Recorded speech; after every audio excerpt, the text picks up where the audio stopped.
and I'm the coordinator of Code Pink Congress. Really honored to be with you tonight. Thank you so much for joining us.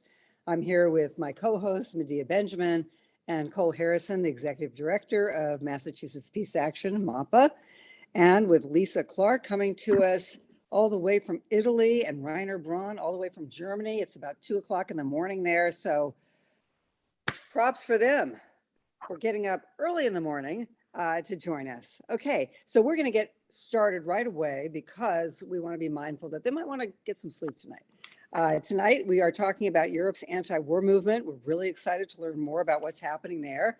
In this country, Code Pink and MAPA were involved in launching the Peace in Ukraine Coalition, peaceinukraine.org. We've been hosting street vigils, delegations to Congress, protests outside of Congress members' offices to say, we want a ceasefire now. We don't want more weapons to fan the flames of war.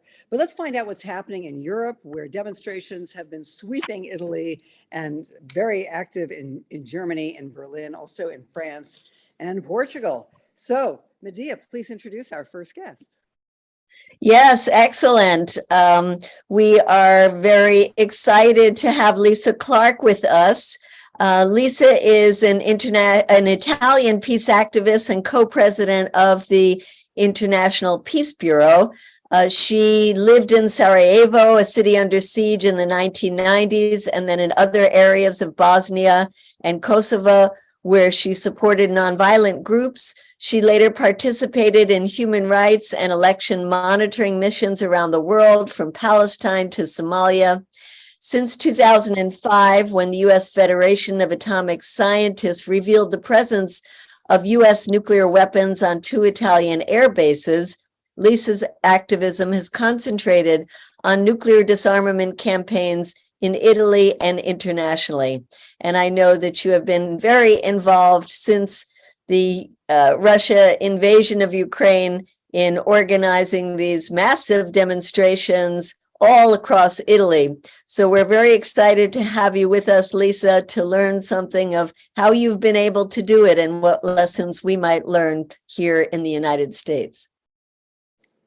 Well, good morning for me, and good evening to you. It's 2 o'clock in the morning here, and I must confess that I just got up for this specially, and I am going to go back to bed afterwards. But I'd like to add that I am the former IPB co-president, no longer, and I thought that I'd give you an idea of the difference between Europe and the United States, especially if you think of in the 1930s, when in the economic crisis hit.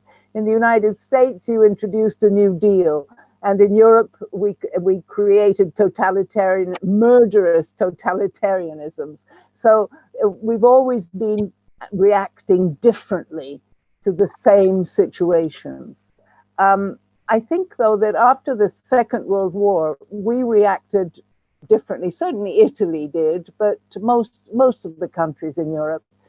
We had a very strong resistance movement in Italy, and this resistance movement was founded on anti-fascism, and it came together to write the Constitution and create the new country.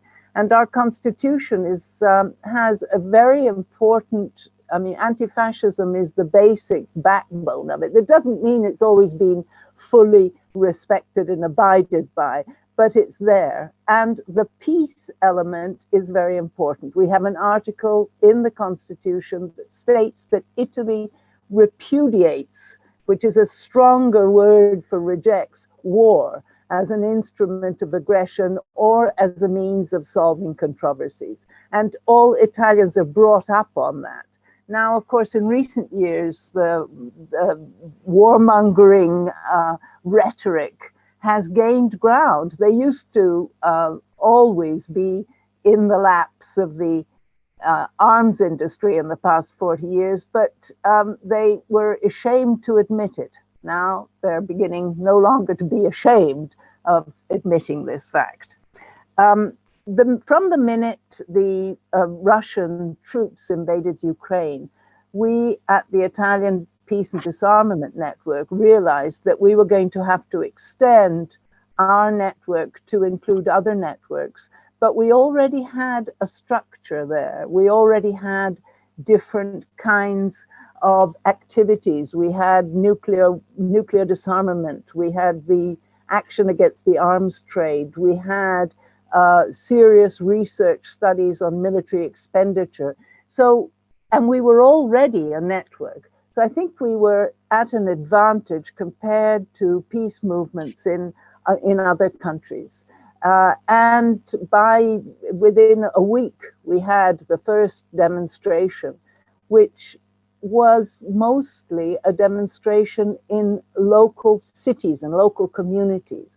And it was in the communities that we built up our future actions. We've decided to have monthly some kind of events. So we put together different kinds of events, which were local demonstrations.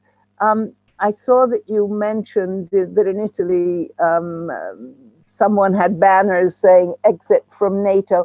That is not one of our platform statements. Our platform statements have been much broader to ensure that we can have a totally, a huge majority in the following. The final platform, which we worked out for the 5th of November demonstration that brought 100,000 people to Rome, was first, of course, the ceasefire, because our basic concerns are humanitarian concerns. We don't want to be involved so much in the overall political anti-war actions, but rather in the pro-peace actions in favor of the people. And we believe that this is the way to get everyone on board. So the ceasefire is the first thing we're asking for.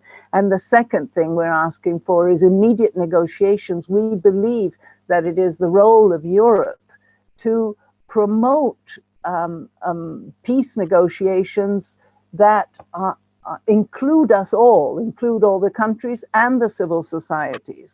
And the third point on our platform is to ban nuclear weapons, because that is something that we feel is important these days to include in the general platform. As I said, we have included in our networks, we now have not just peace and disarmament activists, but also development NGOs, faith-based groups, trade unions, local government institutions, and organizations of professionals, such as journalists, teachers, physicians.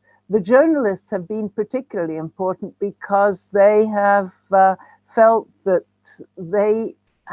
some of their colleagues are playing a role in the war by developing the war rhetoric that takes over communication in this country, information in this country. I'm sure it's the same in other countries as well. And so we're doing our best on that sphere.